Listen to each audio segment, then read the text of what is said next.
I'll open up the conversation. This used to be a production conference, and now we've expanded out into all different issues, which is a really good thing, because when you get onto site, whether it's a DJ, whether it's an artist, whether it's security, whether it's production, we all have to work together for the same result. So I think it's a really good thing we've got more conversations going on and an understanding.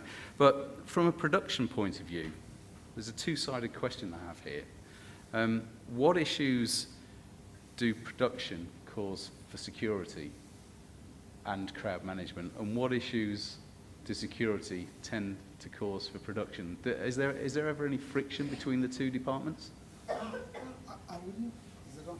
It'll be on. It'll be on. I wouldn't say there's friction, but what we do find is that there's sometimes a break in the combined or the coexistence in planning. Build up, strike out.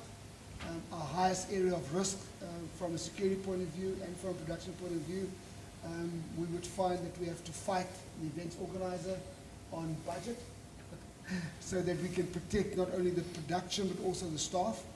And what happens is in many of the venues that we work, we've now seen the incidents of infiltration. So infiltration into production, that we do not tie that person down, do not fence it in. We have hohos all over us. So sometimes the break is that planning of, you know, enough budget to do enough security around the production pre-event, post-event, and then all of us working together. And I will just illustrate one incident where GEAR staff arrived at Mary Fitzgerald Square with white embroidery, and obviously GEAR is grey, and within 10 minutes we could find the syndicate having infiltrated the production crew. So, you know, the guys are getting into that level. So once again, we're in this together, but we need to plan properly pre-event, you know, for these incidents.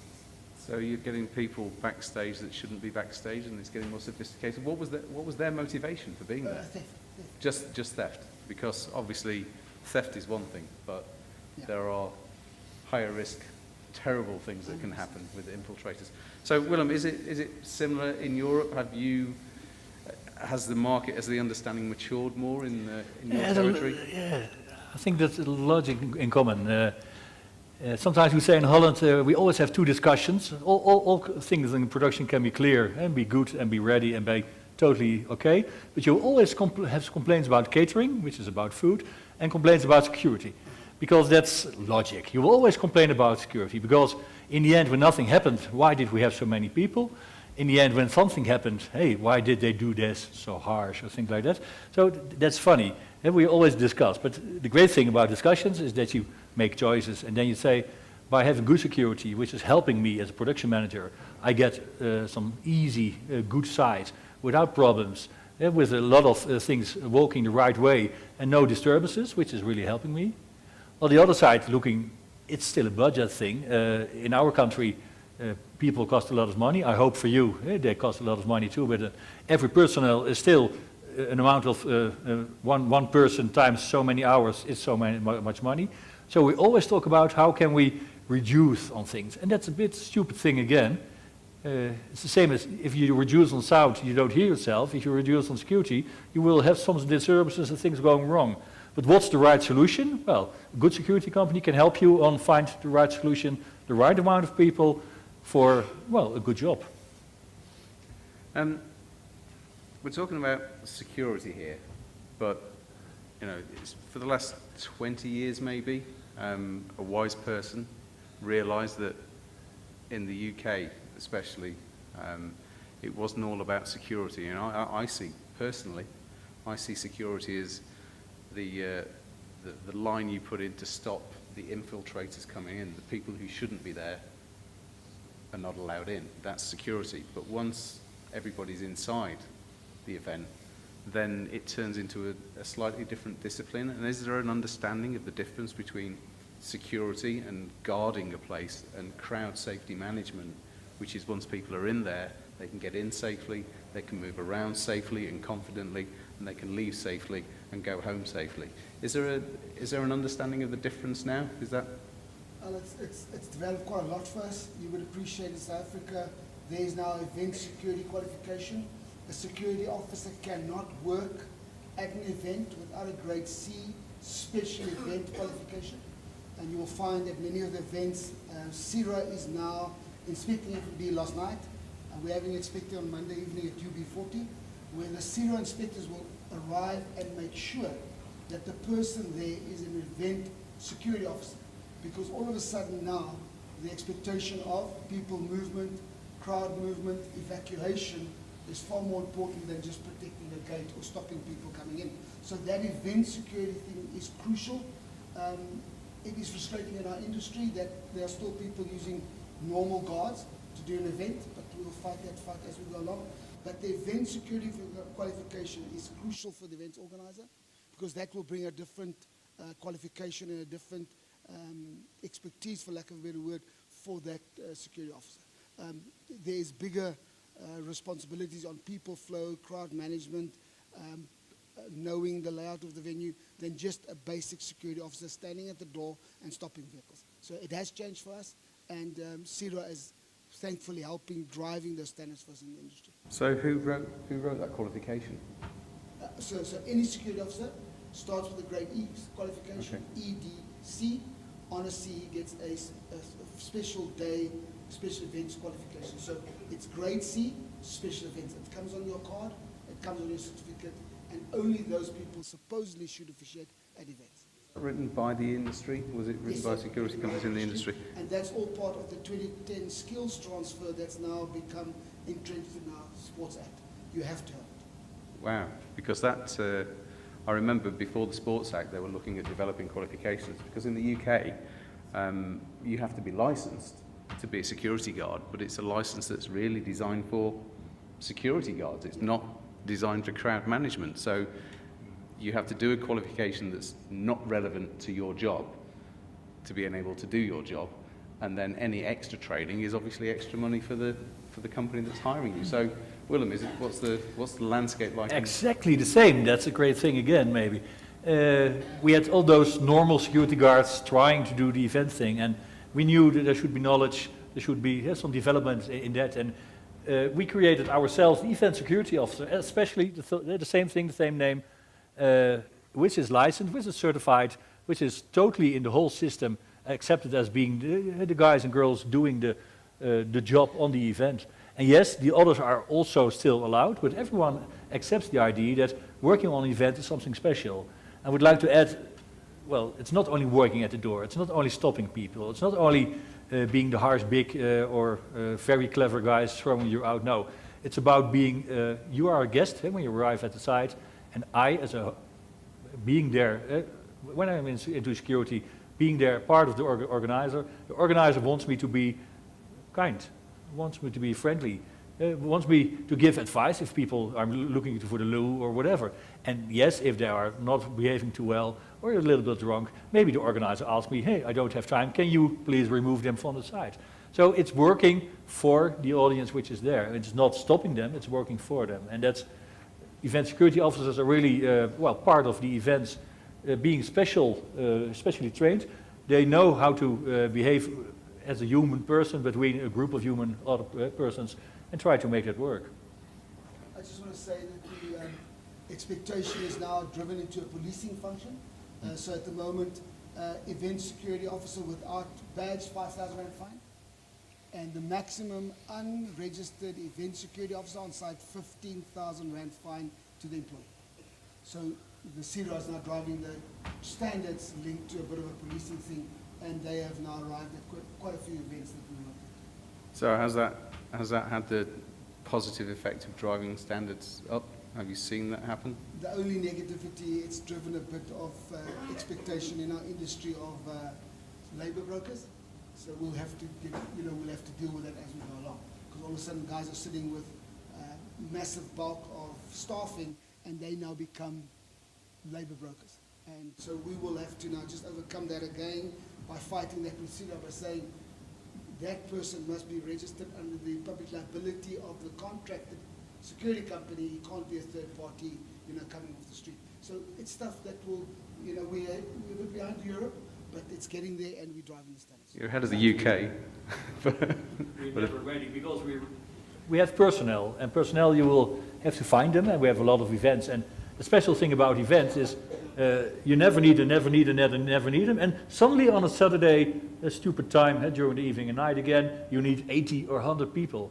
We love that. It's a nice challenge, but it's a bit. And sometimes you need people to come from anywhere, and then, well, people starting to check that. Where did you get them? Where did you get them? And you are very happy that you found them all. In the end, you need a lot of people, but just for one evening, and that's a very special branch. And that you need a lot of people. Is the supply there? Because obviously, if you make it a little bit more difficult to do the job by introducing a qualification, do you then get a fall off of the amount of people that are available to do the job? In South Africa, the industry is overexposed. We are still a massive security industry. The event security industry is a very small part of it. So any security officer working for any of the big companies can have that qualification, and on the weekends work as an events officer. So we will never have that limited staff number. The question is, once again last night at FNB Stadium, that all 1,455 officers are special events qualified. So, you know, that balance of we've got many staff, but are they proper qualified, that will always be in place. Because in the UK, there seems to be an issue of the license you have to have, the SIA license. It lasts for 3 years. And the event industry is seeing a fall off in people with licenses because they're finding other better paid work. And also, because you've got an SIA license doesn't mean to say you want to be an event security person. There's no identifier. And it might be a lot more comfortable just to sit in a nice warm factory on a nice chair instead of standing in a muddy field with a load of drunk punters around you. So, you know, it's not so attractive in the UK, so there's a little bit of attrition there, let's say. What do customers like to see in South Africa? Do they like to see just somebody in a soft uniform, just part of the crowd, helping them out? Or do they like to see some kind of like, you know, an armed presence, or, you know, people in bulletproof vests to make sure the baddies aren't getting in? What's the kind of image that you need to portray for the customer? I think our industry has gone through many years of change. We've been in the industry 18 years. When we arrived, there were just bouncers, you know, bouncers, the bigger the better. That has now changed into event staffing. And once again, the client's definition, and we are working in Taung and Mafeking and Bronkhorstspruit. The client's expectation is the event security staff must have 3 protections. One is to protect the events organizer. That person that checks the tickets, that checks the money, that checks the capacity, has to be number 1 protection of the events organizer. The second offense is of the attendees. That people come there are safe, and so many of us sitting around here will know that we have this massive security effort around Mary Frigidaire Square, just because of where we are in the situation. So the second protection will be that of the attendee. And the third expectation is that of the sponsors and protecting the brand. ABSA, Standard Bank are protecting, investing a lot of money in events. So that third protection must be that we protect the events so that, so once again, we've seen some people expecting big guys with guns. Once again, the service delivery and the quality is really the expectation. We are still within South Africa, the Security Act. So armed guards, the public liability exposure and training is very crucial. So you'll find that we've moved away from armed services. In the old days, we used to do that. We don't do that anymore. The public liability exposure in a crowd of 20,000 with guys with firearms. So we would rather then make it a medium risk event to make sure the police are there with firearms to help protect us. But once again, if you then contract armed, it is the highest standard, best qualified, highest public liability. So the client's expectation, our responsibility is to make the service work instead of, getting it wrong. So that kind of that playing field's changed over the years, and I'm guessing in the Netherlands it's all kind of cool and laid back and well, Netherlands, I think chilled. For us, very important. A security guy or girl is looking at legislation is just one citizen towards the other citizen, which is our client, our customer, our visitor. It's not about you being part of the police force, being part of the government. No, it's just another type of guy hired to do work. And because of the whole system, we have an event and we can set regulations on an event square, on an event field. We can certain regulations say, if you don't have the right ticket, I have the right to right of admission, so I can put you out. If you don't, if you're not nice enough to me, I can ask you to leave, because together we have a deal. You buy a ticket and we have certain deals, but there's still one citizen and the other citizen. So we don't carry arms, we don't carry anything which is really heavy stuff. And sometimes people start discussing and say, hey, I could be better if. It's a problem if people are really nasty that we don't have handcuffs, for instance. And then some of them say, hey, I got, well, you know, production, I got tie wraps. Yeah, tie wraps and gaffer tape, we know that in our business. Tie wraps and gaffer tape, no, don't use it on our, you're not allowed to do that. So we're not doing that in Holland. And I think for the bigger part of Europe, it's more or less the same. We don't carry weapons, we don't carry any armed thing. I just want to add, we've got the wonderful opportunity to work for MTV. Last year we went to the Hawaii in Rotterdam for the European Music Awards. I don't want to start a social political discussion, but I must say to you, the Europe respect of consequence, respect of the law is dramatically different to what we face here. There you'll have 2 security guys at the door. Here we have 4 dogs, a fence, and a gun, and the guys still push in at the VIP. You know, we know this is, so we have to address both the expectation and the challenge of the face here together. It's completely different. You mentioned when you have an event and it's designated a certain high level of risk, and so therefore you have police in the area who are armed, so that you put that responsibility onto the police. Are there occasions where the police insist on being involved and maybe charge you? Do they charge for their services? Do they charge the event? In South Africa, the New Events Act clearly states that my first application is that of a SAPS categorization. Unfortunately, many of the police stations still try and categorize the risk linked to crime stats of the previous years. So I will say 15,000 people, Nasrec, outdoor, and they want to make it low risk. There's lots of parking, there's a fence, and they didn't have incidents before, you know. So we have to educate the police by saying, no, this is an international event with television cameras. It's a much higher risk. It has to be a medium risk. So sometimes it's just that influence of where the police see the risk. They want to link it to crime. We want to link it to the actual overall risk. There's no charge for police. There's charge for Johannesburg Metro Police and Cape Town services. But the SAPS police services, there's no charge for. However, that's why they push us to do applications 6 months in advance. They sometimes have to do reallocation of resources, because you would appreciate on the 17th of July, we've got President Barack Obama here doing 2 events in Johannesburg, and the resources there is massive. So the application goes in early. There's no charge for the police, but I'm telling you now, they're going to call police out of Northwest, out of Tshwane to come and assist, because they just don't have enough police for major events on one day. So it's not charge, it's resource planning. Okay, so Willem, how's the relationship with the police in the Netherlands? Well, good, but we start talking, and that's the good thing. We talk about preparation. We talk about preparation, which should be in time. Hey, you start thinking, you start discussing, and more we see that our event ground is totally owned by the organizer and his or her security people. Only if there's a big problem with crime, the people from the police could get in. The outside world, the far outside world, is always a police thing, and we are not coming there. But we are arranging traffic people sometimes. We do a lot already in that outside area. But the most interesting part to talk about is the gray area between the really outside world and my event square, my event grounds. In between there's a lot of work to be done. And more we see that we are, as organizers and as security people, are starting to work in that area. There used to be boundaries saying, hey, you shouldn't be outside. Yes, we are working outside, because together we discuss about it. And also the police people say, hey, there are so many events, we can't do them all. It's about where do we get those people, and we are not for your events, we are only if there is something special in your event. And we had some discussion about payment, which was an interesting discussion. They said, hey, you can hire us and then you pay.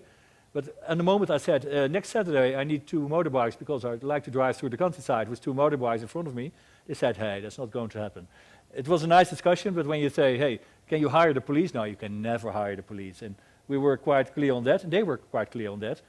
No policeman ever wanted to be paid for an event because they say it's not happening. The government thought it was different, but it was not going to work. Yeah, I think as soon as you start paying people as well, you just give them some liability also, so they don't want to take money. In the UK, it's slightly different. You know, there are still discussions with the police. A few years ago, one festival in the UK got a very big bill from the police for the services that they'd given during the festival. And the organiser said, well, I never asked you to do this, but you're giving me a bill. This is like, are you the police or are you the gangsters? And they went to court, and it was decided that they had to define core policing services, which are the services that the police would offer anyway because there's an event going on. So traffic management and just the security of the area and general policing services. And if you ask for specialist services inside the event, then you start having to pay some money. We had that same discussion. You never, if you could bring in security people, if you could bring in traffic people, you should do that as an organizer because then you don't need the police. The police is, well, for all other things, which is really important. You need them, they work together, but you don't need them for everything. And not instead of paying security, no, I don't have money for paying security, so let's hire some police people. They don't do that. What you need is a well-funded police service, like you have here, because, you know, in the UK, the funding goes down and down and down, so they have to look for the money somewhere else, and it seems that festivals are really wealthy organisations, which they're not. In all discussions, in all elements of events, in electricity, lighting, any production, the P word always comes up, planning, and how soon you get involved in the planning of an event. Is it written into the Events Act that you need to be involved in the planning at the beginning, or do people call you too late and when you can't actually put resources in? I mean, where do you sit within the planning generally of an event in South Africa? We've been very blessed in the 8 years since the 2010 World Cup and that skills transfer. The guys that asked to get involved late has got a Gmail account.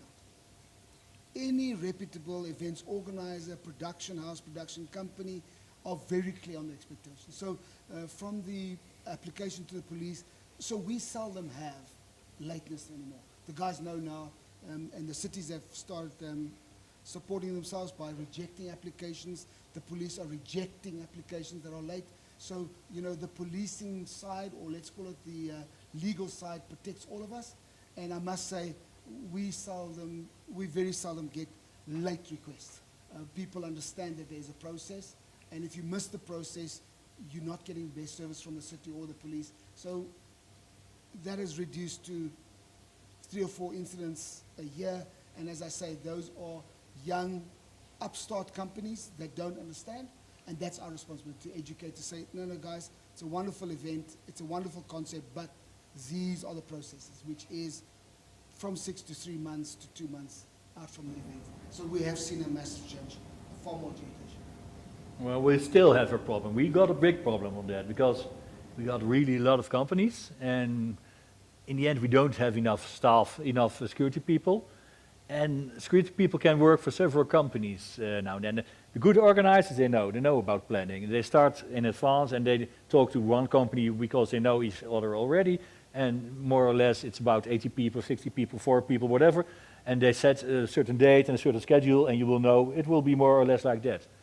A lot of other organizers say, well, let's go and ask for good ideas about my event, and we ask 3 companies to make a nice quotation, and that will take some time, it takes some time, and maybe, well, if one quotation is too high, but the company, I would like to have that company, then I'll tell them again, maybe the price should be lower.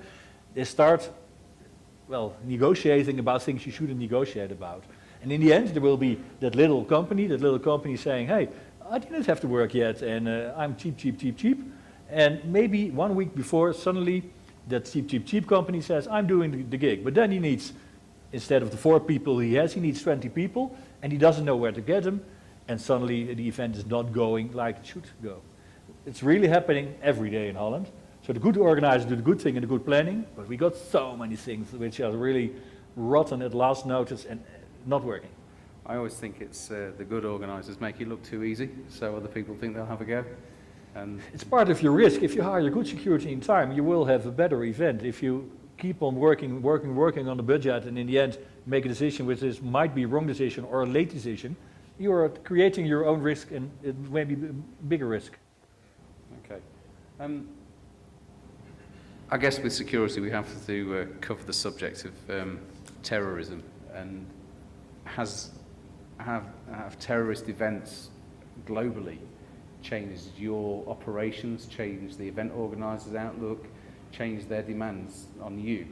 And are their demands reasonable, or are we overdoing it a little bit?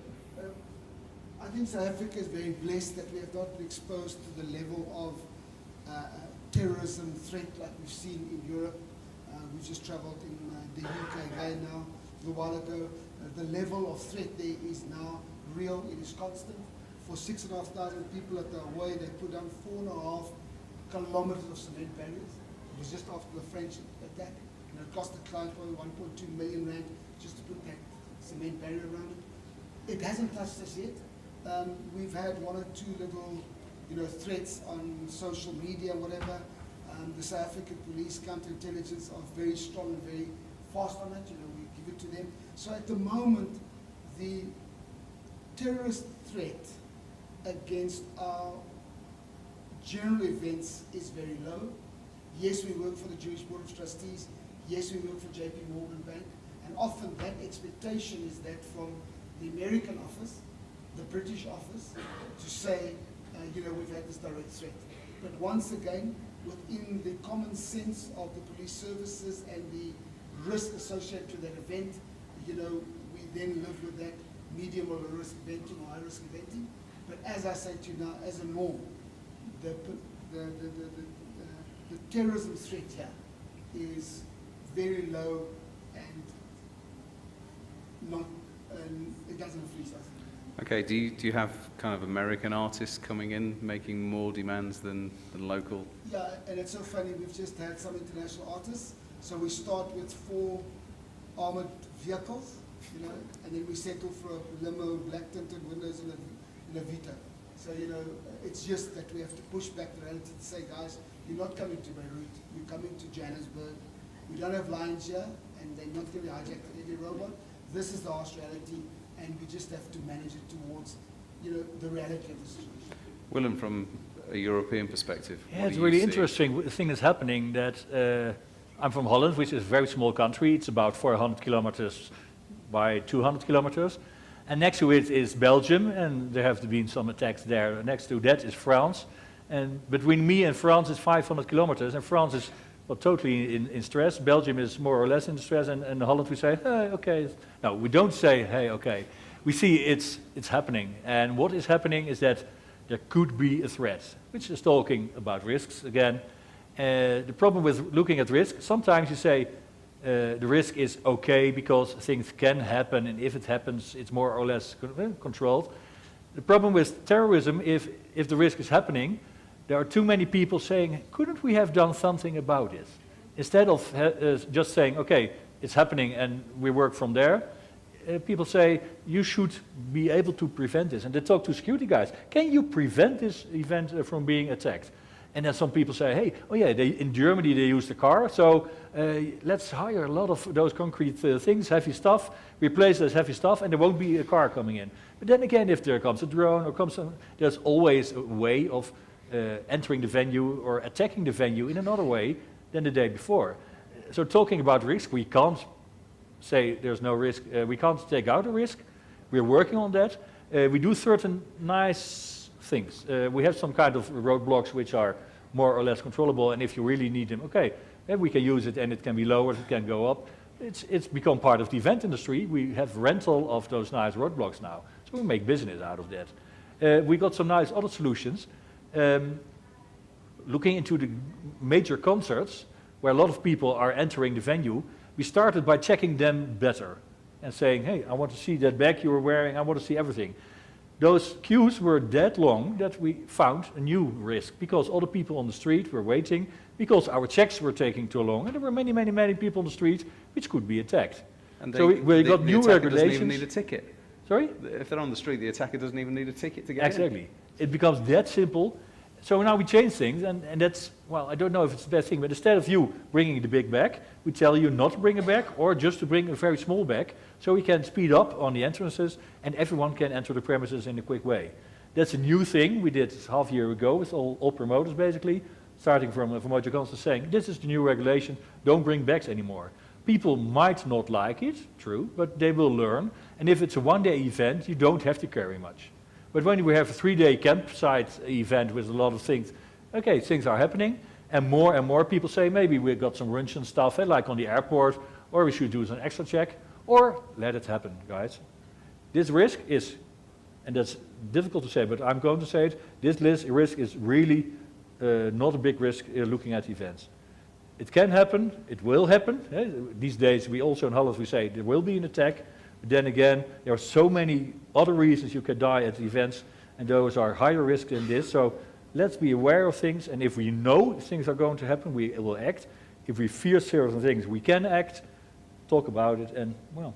Yeah, I remember. Can I just make, Go. make a point, as Willem was speaking? Often we have to balance the expectation of the client with reality. That is linked to a risk assessment. You know, I think we want to make that clear. And then learnings. But he's going to that one place. We had it on Brighton with Fatboy Slim on the beach. We've had it at the fireworks in London. Thinking about the causing the problem elsewhere when you cause queues. It's almost a year ago when we had the terrorist attack in Manchester. Young people, their parents, their aunties and uncles got killed by a dickhead with a bomb. And that wasn't in the arena. It's labelled as the Manchester Arena attack, but it wasn't in the arena. It was in a public area between the arena and the station. Somebody identified where a crowd would be. And in terms of searching, they calculated that the bomb that the guy had in a rucksack weighed 11 kilos. Because to do that much damage, you need a heavy device. And I was at a security summit, the Events Safety and Security Summit in London. It was the first one last year. And there was a guy who described himself as he just worked for the government, and his name was Graham. He wouldn't tell you his surname, and you couldn't take a photograph of him. And if you knew him, he'd probably shoot you. But he said that you have to decide what you're looking for when you're searching. And if you want to do a quick search, are you looking for every knife that's that big that can do very little damage?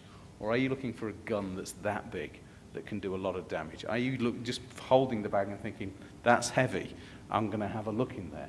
They're the decisions you need to start making, and I suppose that's the risk assessment that people are making with that. And with the Olympics, they wanted, Hyde Park in London had concerts all the way through the Olympics. It was the same promoter that were doing concerts every year prior to the Olympics, but the Olympics organisers wanted airport-style security. And the organiser said, we don't have airport-style security because we don't want to make a big crowd outside. We want people inside and safe really quickly. And that was what, they beat the Olympics organisers. They didn't cede to their demands. When people do get inside an event, we have, the Netherlands has a very good manufacturer of barriers, one of the world's leading manufacturers of barriers, Mojo. So much so that even if you're not using a Mojo barrier, people call it a Mojo. It's like a Hoover. There's a vacuum cleaner. It is the Hoover of the barrier world. But there are sometimes events that don't use barriers. There are sometimes events that... Are you seeing the use of barriers come in more in South Africa? Are things moving towards better safety? We spoke about it outside. Once again, doing events throughout Africa and in South Africa, we seldom find an event without a front stage barrier. Those days of just putting a 1.2 fence up in the front, those days are gone. I do sometimes find that some of our large, I'm going to say this word, so just bear with me, black events, Taung, Mafeking, Mamelodi still want to split the crowd with fencing. And then we have this big debate about stopping free access for evacuation and stuff. So sometimes the fencing is overused, but fencing as we know it in the application of crowd barrier, crowd movement, definitely effective at the moment. And once again, our responsibility is to be part of that education and saying, so we can do this better. You know, the fencing plan, the zigzag, let's install the Disney zigzag plan instead of long shoots, those type of applications. But we seldom will arrive at events now without proper front set barriers. We've seen a massive improvement. Willem, does anybody in the Netherlands not use mojo barrier? Oh yes, absolutely, because again, we look at risks, and when you have the risk of pressure in a certain direction, you should think about things like mojo barriers. But when you don't have any pressure, and you know that in advance, and there is no problem, why bring in fences which could make your space not a free space and could be in your runway when you want to get out? It's a discussion we have at certain events on the street. Don't bring in fences unless you need them, only if you need them. So yes, we like to hire from mojo concerts and mojo barriers, but it's busy enough, because a lot of it's a good thing and it's happening. But you don't need it everywhere. But if you know you're doing a concert and everyone is standing in front of a stage, and there will be a lot of people there, and there will be pressure, yes, you need them. But we don't bring them in everywhere, no. Where it's necessary, looking at the risks, you do. So back to education and training and licenses. It is, yeah. But beyond education and training, is there a culture of further education and study into crowd dynamics and crowd movements in South Africa? Yes, but once again at a very high level. So, you know, if we get to Botshabelo, if we go to KZN, you know, that case study of what's happened in the last 5 years will be either hearsay, or, you know, we have 30,000 people here, and the question is who counted? You know, what does 30,000 people look like? You know, so some of the event venues are very well defined in that, but, you know, it's still our responsibility of running a proper occurrence book so that next year we know IROC only had 12,500 people, or we had 20,000 people. So, you know, it's not permeated properly. We're getting there, we're getting better and better and better.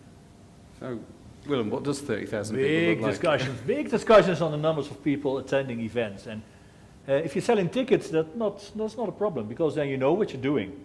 So I really, looking from the point of security, I love events that are selling tickets. But then again, there are so many events which are not selling tickets, and then people start lying. They start lying because the sponsor needs a lot of people, or the council needs a lot of people, or the cultural people giving you money, they really like a report, there's a lot of people. Could be all kinds of things, and lying sounds a bit harsh, but in Holland it's lying. Maybe you just know what you're doing.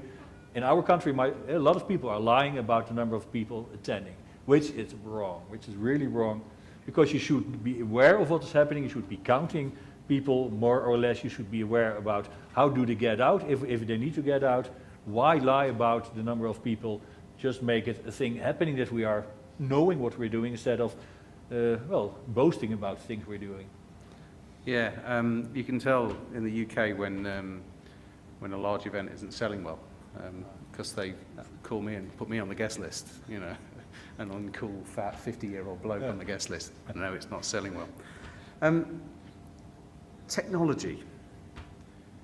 Okay, has technology helped in safety, security, and crowd management? What kinds of technology are you using now that you weren't using maybe 5 years ago? We've seen a change for us, and once again, it is a decision. We now have a Wi-Fi camera system on events to make sure that we see the front gate. We've been flying a drone for the last 3 years, so we can prove evacuation routes, people movement, parking plans, etc., etc. But outside our big venues, we are not using electronics effectively. I think we're getting better on access control, ticketing, scanning, counting people. There's quite a few nice electronic solutions, but once again, that freestanding outdoor event electronics, we haven't got there yet. We're moving along. It's going to take some time. So what's your favourite technology? What's the development? Cameras? Cameras. Let's see what's going on. Let's record it, and there's no debate afterwards. Do you have any, do you have data protection issues when you're using cameras and recording people? Not at the moment. You know, once again, Oh, you will? yes. No, I think if we go into the sphere of Europe and stuff, we don't have that risk at the moment. We ran our cameras on Cape Epic.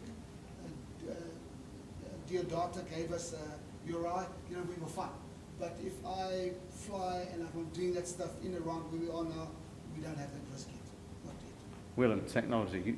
Technology can help you, but it doesn't replace the people, and that's an important thing. That whenever we do stadium shows, and it's a football stadium, and it has had UEFA or the big matches there, then they have a great system because they say it should be this, and then when I'm doing that stadium show, I got in between 80 till 120 cameras, so I can't see anything. But last week I did a show and I had 20,000 people on my site and I had 48,000 people during the day and I only had 5 cameras because I had people everywhere watching, security people controlling, and only on some vital places we had some cameras. Don't think a camera is taking away the security people. Don't think the camera will save your ass. No, maybe it will save your ass because you can prove certain things, but hey, you can believe my guys about that. So that's one thing about camera. And I do feel cameras become more and more intelligent, which is helping you, also helping in counting people, because we are really counting more and more the number of people.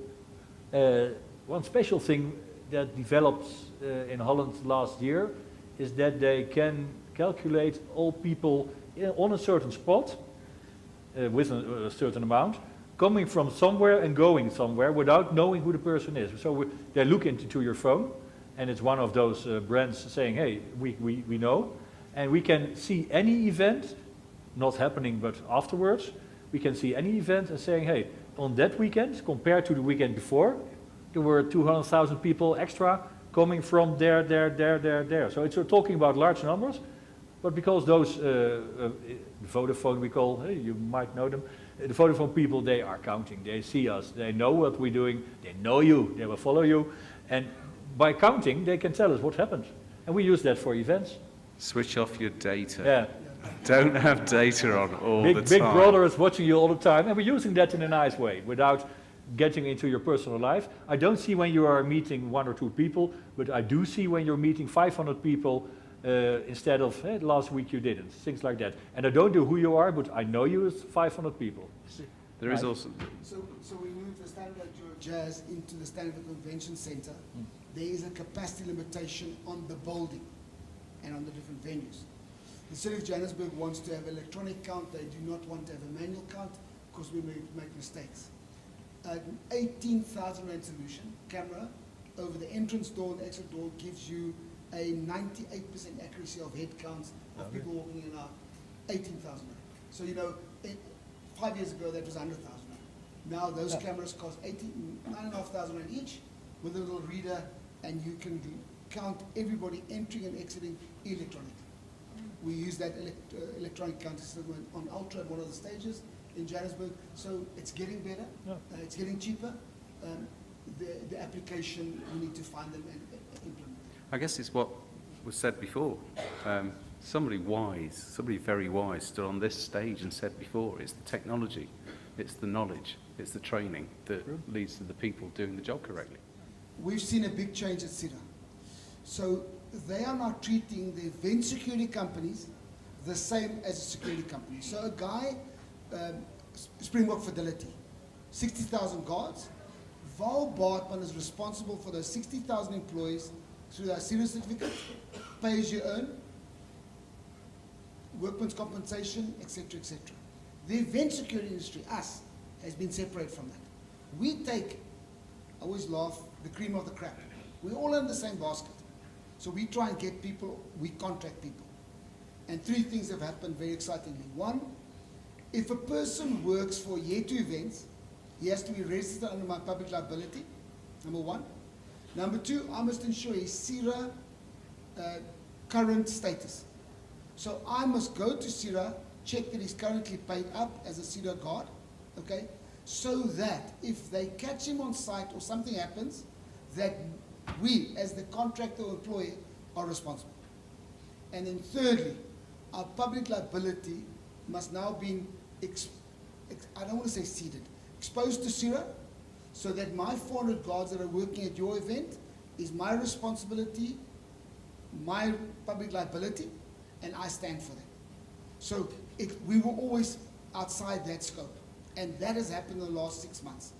And you'll find now, for the first time ever, I'm getting weekly, every 14 days, notices from CIRA saying, we will be at the Arena in Pretoria inspecting staff. We will be at FNB, we will be at all events. They are now getting the events registered from the stadiums and from the councils, so they know where the events are. So I think from a point of view, you will see in the next 8 months a massive, massive improvement that we've been fighting for all along, of not a guy can take a 14 on guts and bucky, put 10 guys in overalls and become event security company. Those days are coming to an end, so that's very exciting for us.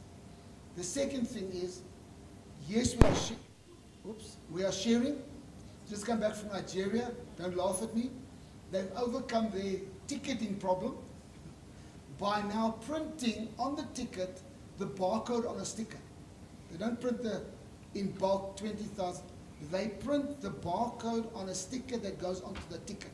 So my security check is a raised barcode. Okay? They still scan it. And then the foil is stuck on the ticket. So we've now passed this on to iTickets and CompuTicket and say, guys, can we maybe look at this? Because for us at the gate, reading that ticket as a flat printed ticket, some of the printing technology is so good that they've now put security features onto their tickets in Nigeria that in my heart I feel is better than ours. Because the first check is that barcode is raised, the foil is raised, and then we scan the barcode. The other thing is that we are now insisting that the ticketing scanning companies are linked. Massive threat for us. 4 gates, 2 entrances, 12 scanners each. Who says those scanners are linked through a central system that if I read your ticket at chute number 7, it takes it off the system? And what we are finding is that the scanner is now loaded with all 30,000 your tickets or 20,000 tickets. So all he does is just checks validity of that ticket. So guess what? If there's 10 false tickets with a good print, he reads every ticket. So you are correct. We are sharing with that. We have now opened 4 cases of mass fraud where we've caught guys with tickets, 500 tickets and above. But that challenge will stay with us for a very long time, because the smarter we get, the smarter the scallums are getting. That's just how it is. And we must just keep on sharing and making it better. So I hope I've answered your question that from a event security side, there's massive pressures and changes on us. I had 2 guys on 85 deployment at FNB with dated CIRA cards, cost me 7,500. So they are on us, they are here, and we've been fighting for this. So we are serious. Better stand in that door and take that thing coming down. It is happening. Pretty much you'll find people like Sand Convention Center, Gallagher State, the Dome, have had years of experience of developing that.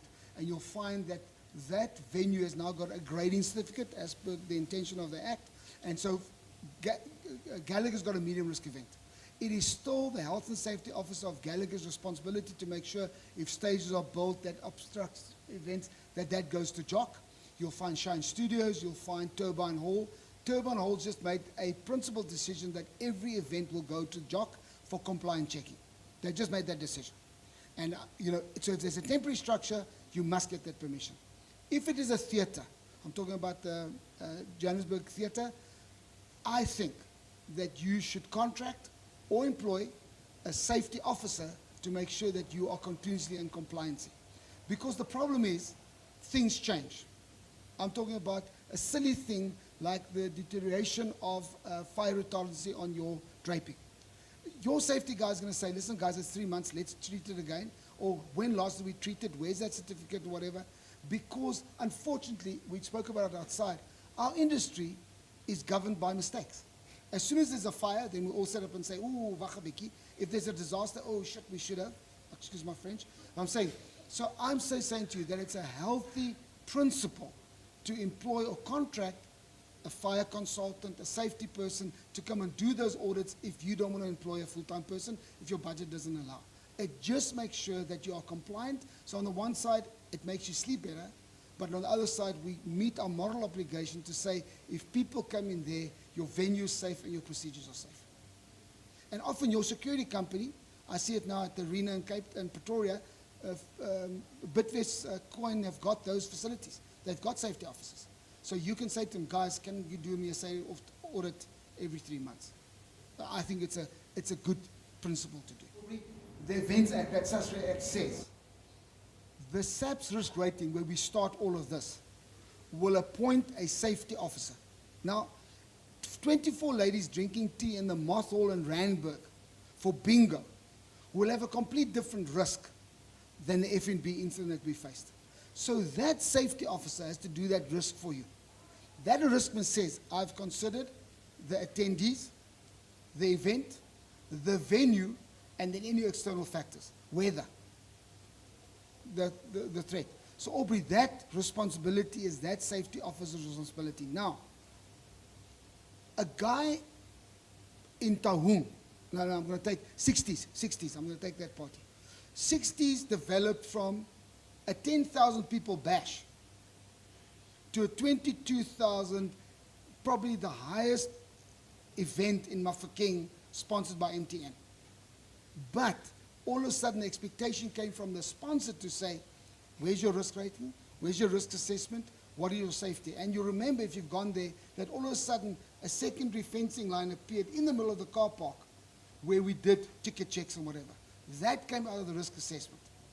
So the responsibility comes out of the Sasria Act, and you have to appoint I'm still concerned, and I hope there's no one here from the city of Johannesburg or from Tshwane, that people off the street are presenting events for compliance to the city that are not safety officers. The Act is very clear. It has to be a safety officer, because there's certain considerations that he'll have that you might not have. It sounds like a marketing ploy. I'm telling you now, that is unfortunately what the Act says. Aubrey. And Sakya is now developing a event safety council. It's in the constitution has been written. We've had our first meetings. You are quite correct. Why should, in Johannesburg, the JOC being led by the events fire safety department have different standards to Cape Town that is led by the disaster management department, and Tshwane, which is led by the council? They will have different standards. And we are saying there should be one application form, there should be one standard, there should be one expectation, there should be one standard of compliance. You know what we go through in Cape Town with land usage.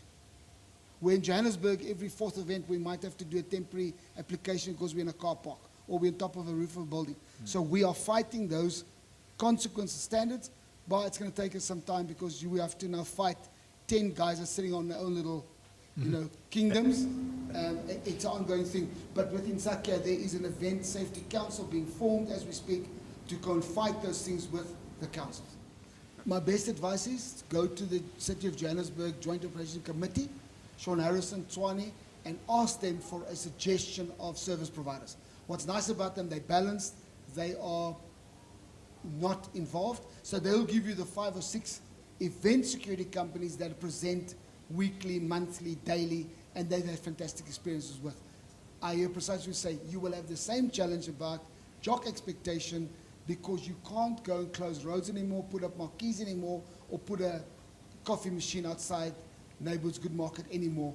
Unfortunately, those things have changed. But I'm saying start there, and they'll give you the list. Thank you very much. Your public liability is the first respondent on any incident. So please make sure your certificate is in place, your structural engineer signed off, and that your public liability has been informed. I'm still saying to you, the venue might be non-compliant, but the first respondent will be you on the event, so to make sure. The second thing I want to say to you, if you really want to drive those standards, go to this fire chief and say to him, listen, Baba, what about this venue? Where is his fire clearance certificate? Where he is? People will fight with you. Sean will know that people are angry with the year 2 events, because every time we go there, right in our wake side is the fire safety officer, and we do a quick fire inspection. The guy's saying, why are you checking us now? It is so that our clients and ourselves are protected. You will not fix things that have been broken for 10 years, but I'm telling you, your interest comes number first. So make sure your stuff is in place. You two, we come back next year same sofa, same place, and there's been progress. I say to you, what's your favourite piece of progress in the last year? What do you want to see happen between now and next year? What can happen in the terms of security and safety at events? That the young guys that are sitting here get so emotional about this thing as old white guys like us. I've had the most terrible misfortune of having a house burned down in a camel event, 8 years in the court. Terrible. 14 million rand loss. I've just spoken to Mike Lord.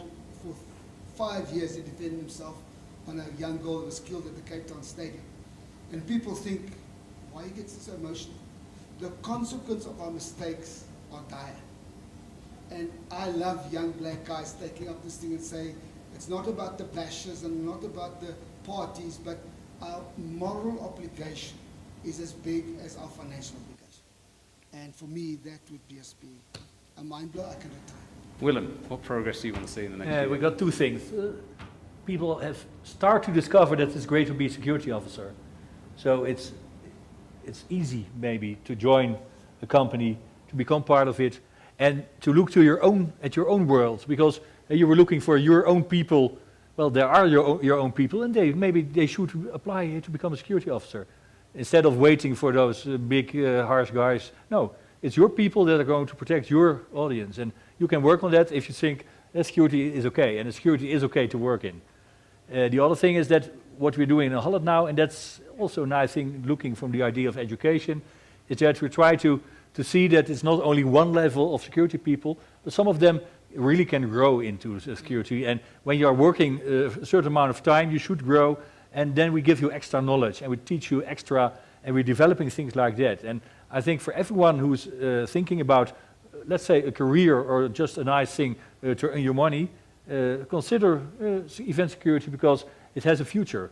And you are busy with a lot of people, protecting them, being nice to them, being, well, strict to them, which is great. In the end, we're building the events together, and I absolutely feel security personnel is a vital thing in that.